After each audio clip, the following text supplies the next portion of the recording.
gidiyor bana? Ben isterim. Ben isterim ama. Kimle gidelim?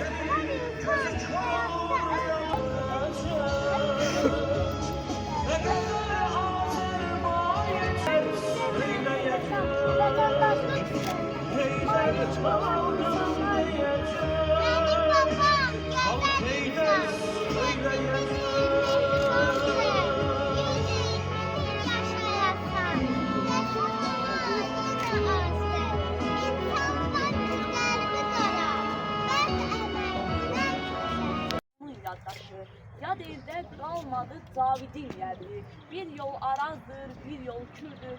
O adil insandır, əsl vətəndaş. O bu vətən üçün gücdür, yiğitdir.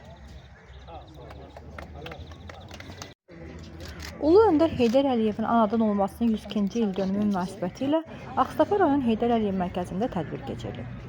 Tədbirdə Ağstafa rayon İcra Hakimiyyətinin başçısı cənab Seymur Orocov, hüquq mühafizə orqanlarının əməkdaşları, rayon ictimaiyyəti iştirak etmişlər.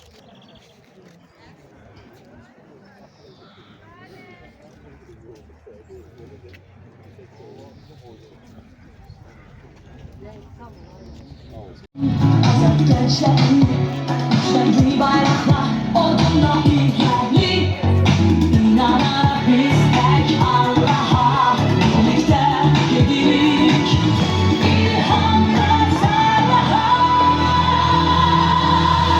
Yüreğinde dostum olmanın Ay Allah, bir sözü.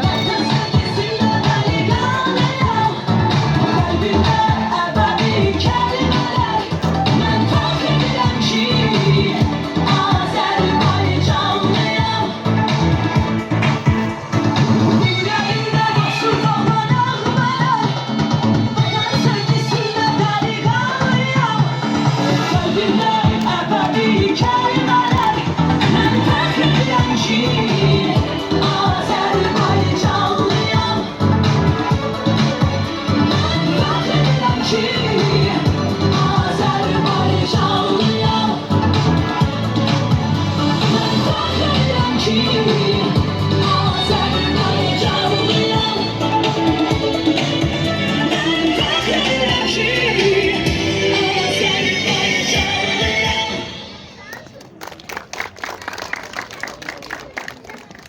Elmas dayan, kadro var dayan. Çağırın uşaqları. Çağırın uşaqları. Bunu siz hazırlayırsınız. Üç ailə çağırın uşaqları. Bakımsız yaşayabilmeli. Ağdam kimi güzel bir şehir. Füzuli, Cəbrayil, Zəngilan, Qubadlı, Kəlbəcərin o bulaqları, Kəlbəcərin o isti susu. Biz onlarsız yaşayabilmeli. Təsəvvür edebilmeli.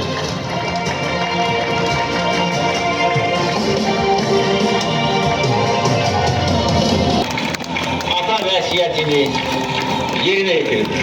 Şuşanı azad etdi. Bu böyük qələbədir. Və şəhərlərimizin, Ulu Öndərin ruhu şaddır bugün. Gözün aydın olsun Azərbaycan. Gözün aydın olsun dünya Azərbaycanları.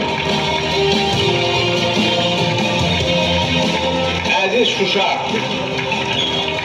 sən azadsan. Əziz Şuşa, biz qayıtmışıq. Əziz Şuşa, biz səni dirçəldəcəyik. Şuşa bizimdir. Qarabağ bizimdir.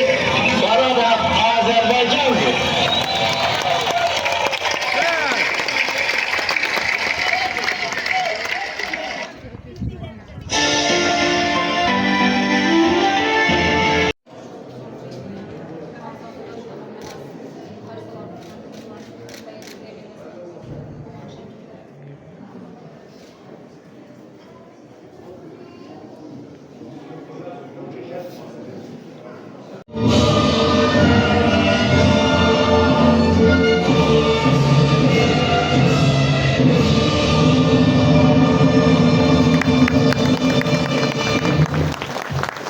Ulu Önder Heydər Əliyevin və bütün şəhidlərimizin əziz xatirəsini bir dəqiqəlik sükutla yad edilir. Olur, mən qabağa keçim, bunu götürüm.